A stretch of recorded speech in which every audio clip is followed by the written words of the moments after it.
अस्सलाम वालेकुम everyone, hope you all are doing well. आज का दिन एक मैंने बहुत ही खूबसूरत सुबह के साथ शुरू किया और उसके बाद फिर मैं अपनी लैश प्रैक्टिस करने लगी थी। नाश्ता करने के बाद जो मैं सेमी परमानेंट लैशेस मैंने आपको बोला था कि मैं सीख रही हूँ, फिर मुझे होता है कि मैं डेली उसकी थोड़ी बहुत प्रैक्टिस कर लूँ।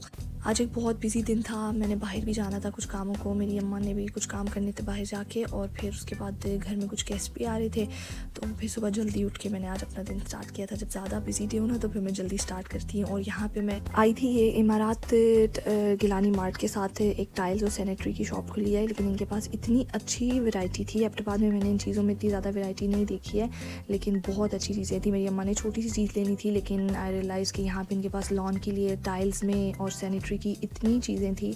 और आप लोगों को अगर इन चीज़ों से रिलेटेड कुछ भी देखना हो तो आप लोग यहाँ पे ज़रूर चक्कर लगाना। कि मुझे घर की चीज़ों में बहुत इंटरेस्ट है। मैं सोचती हूँ मैं लाइफ में घर बनाया तो ख़ुद बनवाऊँगी, क्योंकि मुझे ये सब चीज़ें देखना और चूज़ करना और ये सब बहुत अच्छा लगता है। तो इसलिए फिर मैंने एक चीज़ को बहुत गौर से देखा था, मुझे था मैं आप लोगों के साथ शेयर करूँ कि एबटाबाद में भी इस चीज़ में इतनी वैरायटी है। उसके बाद फिर ये हम आए थे मियाँ जी होटल पे। इनके पराठों की इतनी तारीफ़ सुनी थी, मैं कभी भी नहीं आई, लेकिन नाम आपने भी हमेशा सुना होगा और हमेशा कहीं ना कहीं पे बोर्ड देखा होगा मियाँ जी का। लेकिन ये फ़र्स्ट टाइम मैंने इनके पराठे और चाय ट्राई की थी। लेकिन सीरियसली इनके पराठे बहुत डिफरेंट थे, बहुत ही पतले से थे और एक बहुत मज़े की देसी घी की स्मेल थी। देसी घी की इतनी स्ट्रॉन्ग स्मेल मुझे इतनी पसंद नहीं है, लेकिन ये बहुत अच्छी थी, बहुत ज़्यादा मज़े की लग रही थी। तो आप लोग ज़रूर ट्राई करना, ये मैं रिकमेंड करूँगी। मैं और भी बहुत चीज़ें ट्राई करती हूँ, लेकिन मैं वही रिकमेंड करती हूँ जो चीज़ बहुत अच्छी होती है। और मुझसे कोई पूछा था कि हम कराची से आए हैं, मैं एबटाबाद में कोई खानों की जगह अच्छी रिकमेंड करें। लेकिन ऑनेस्टली मैं कराची खुद गई हूँ, लेकिन कराची जैसा टेस्ट तो आपको एबटाबाद में बिल्कुल भी नहीं मिलेगा, कराची एंड लाहौर जैसा। ये मैं वो छोटी छोटी चीज़ें आप लोग के साथ शेयर करती हूँ जिनसे आप अपनी क्रेविंग्स पूरी कर सकते हैं। और फिर मेरी अम्मा ने ग्रॉसरी करनी थी, तो हम गिलानी मार्ट आए थे। और ये मैं बता रही थी कैट फूड का सेक्शन, आई डोंट नो, मैं किसी भी मार्ट चली जाऊँ, किसी भी स्टोर चली जाऊँ, मैं ये ऐसे ही देखती हूँ, बस मुझे बहुत पसंद है। और ये खीर मिक्स ईद के लिए, ईद वाली फील आ रही थी ग्रॉसरी में। और साथ ही मैंने एक जूस रखा था, जहाँ भी मैं जाऊँ मेरी कोशिश होती है मैं एक नया जूस ट्राई करूँ, मुझे जूसेस बहुत पसंद है। और फिर मैं घर आ गई थी, मैंने जल्दी से चेंज किया और ये मेरा एथनिक का ड्रेस था। लेकिन मैं ऑनेस्टली सच बताती हूँ कि मैं ज़्यादातर कोशिश करती हूँ कि मैं ऑफ़ पे उठाऊँ, और मुझे भी आई थिंक मैंने ऑफ़ पे ही अपना ड्रेस उठाया था। कि आपको अगर ब्रांड्स के ऑफ़ से आप चीज़ें उठाएं तो आपको बहुत ज़्यादा डिफरेंस में मिल जाती हैं। और यहाँ पे मैं दही फुल्कियाँ बना रही थी, मेरी अम्मा ने, हमारे नेबर्स हैं और रिलेटिव्स भी हैं, उनकी चाय की हुई थी, तो मैंने मैक्रोनीज़ एंड दही फुल्कियाँ बनानी थी। तो दही फुल्कियों के लिए मैंने नेस्ले का योगर्ट लिया और उसमें मैंने chaat masala and salt add करके और थोड़ा सा मिल्क ऐड कर लिया था, उससे थोड़ा सा पतला हो जाता है। और क्योंकि दही वाले में इतना थिक दही नहीं चाहिए होता, और फिर उसको मिक्स करके फिर मैंने रख दिया था साइड पे। और साथ ही मैंने ये दही फुल्कियाँ रेडीमेड हमेशा मैं यूज़ करती हूँ, इसको थोड़ा सा गर्म पानी करके उसमें आप डिप कर दो थोड़ी देर के लिए, और साथ साथ चेक करते रहो कि जितनी देर में सॉफ्ट हो जाए। अगर आप ज़्यादा देर रखोगे तो ये ज़्यादा सॉफ्ट हो जाएंगी, तो बस ठीक जब हो वो निकाल लें। और ये फिर मैं लेयरिंग करते हुए, फिर मेरी वीडियो नहीं बन सकी थी, लेकिन मैंने फर्स्ट में दही फुल्कियाँ डाली थी, दैन उसके ऊपर दही डाला था, साथ ही मैंने प्याज और टमाटर कट करके रख लिया था और वो ऊपर डाल दिया था, और थोड़ी सी इमली की चटनी और थोड़ा सा चाट मसाला। इमली की चटनी बना के रख लिया करें, मैं हमेशा रखती हूँ दही फुल्कियों के लिए, कभी भी कोई आने वाला हो तो जल्दी से बन जाते हैं और बहुत ही मज़े के लगते हैं।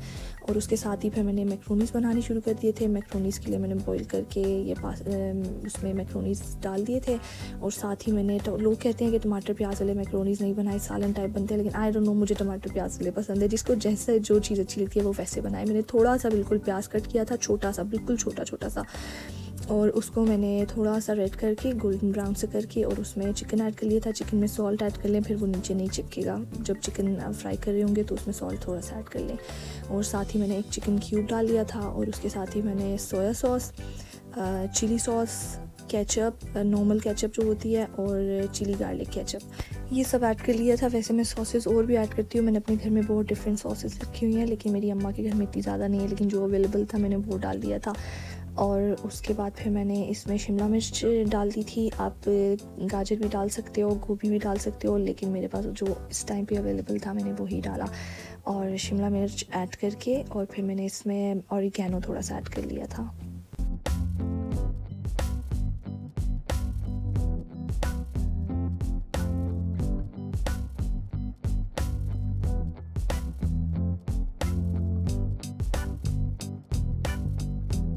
और साथ ही मैंने थोड़ी सी काली मिर्च भी ऐड कर ली थी और उसको सही से मिक्स कर लिया था। आपको जैसे स्पाइसेस अच्छे लगते हैं आप उस अकॉर्डिंग ऐड कर लें, ठीक है।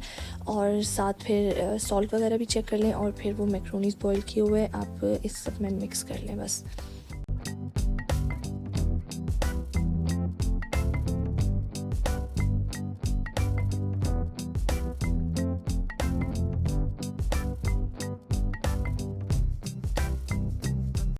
और फिर ये मैंने डिश आउट कर लिया था। और ये डिशेस जो हैं जब एबटाबाद में सेफ मार्ट था तो ये वहाँ से ली थी, लेकिन अब ख़त्म हो गया। लेकिन ये नॉर्मली मैंने और जगह पे भी देखी हैं।